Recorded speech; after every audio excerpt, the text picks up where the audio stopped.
Wait, hold up. Is school back in person? That sounds weird now. Let's talk about it.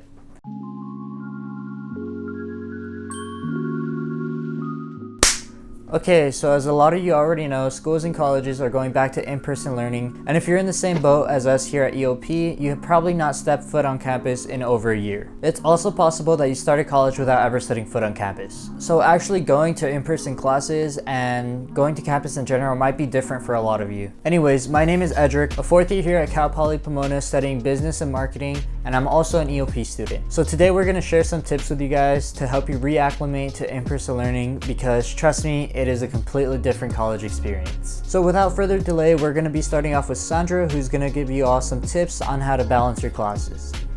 Hello everyone, my name is Sandra and I am an EOP student here at Cal Poly Pomona. My important tip to reacclimating back to college on campus is balancing your back-to-back classes. Going back to in-person classes is completely different from online.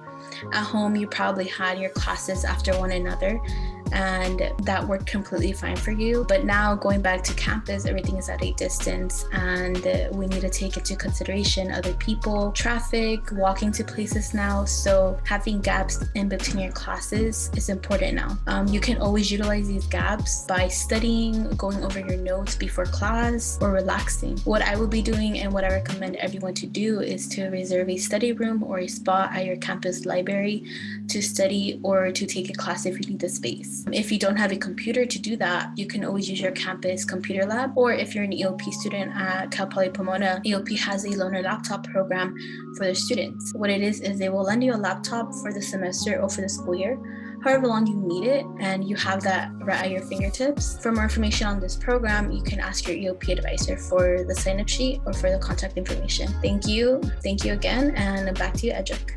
Great, those are some great tips for balancing classes, but now let us move on to learning some tips to plan ahead with Nadia.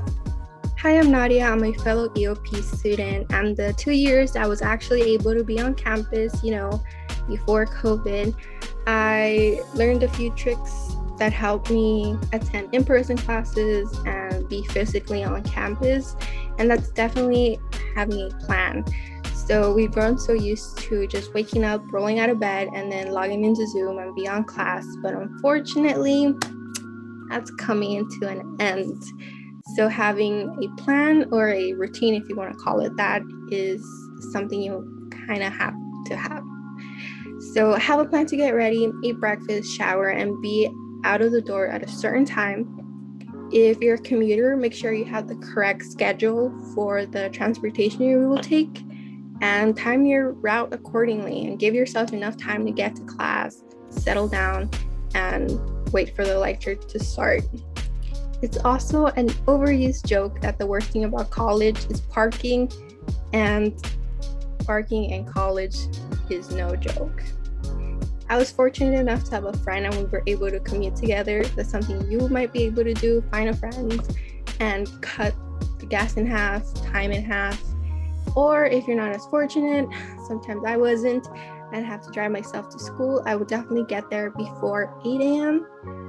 Not a lot of students are morning people, so that definitely I took that to an advantage, and I was able to just park, eat my breakfast, and then go to class. As you all could see, planning when it comes to transportation is very important, especially if you don't want to struggle with things such as parking, commuting, or public transportation.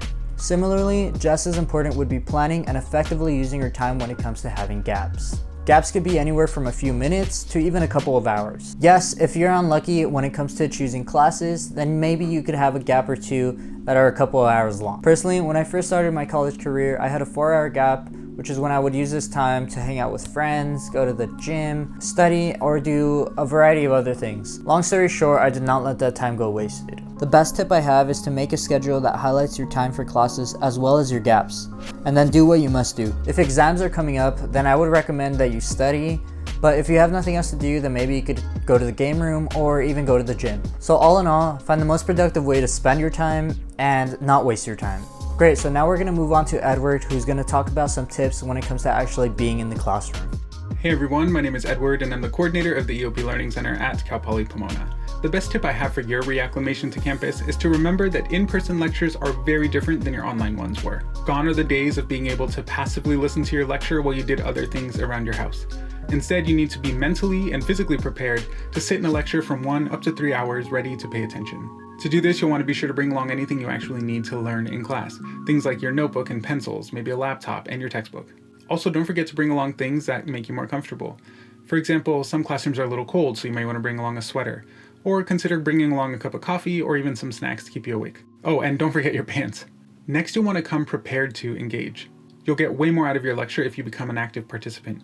Come ready to share your ideas and ask questions. This means pre-reading any reading assignments before lecture, as well as really paying attention to what the professor is saying. Also, we challenge you to sit towards the front of the class or somewhere in the center. Studies have shown that students who sit towards the front or down the center of the classroom actually learn more than their peers. Lastly, to get the most out of your in-person lectures, we challenge you to build connections. Build a network in class and get to know the people who sit around you. Consider exchanging contact information and form a study group. If nothing else, they can be a great resource for the days that you have to miss class. In addition to your classmates, don't neglect the value of knowing your professor.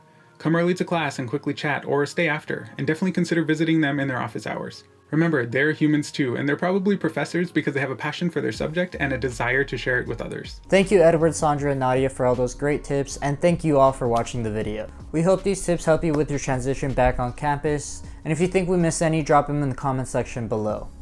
As always, stay safe, take care, and peace out.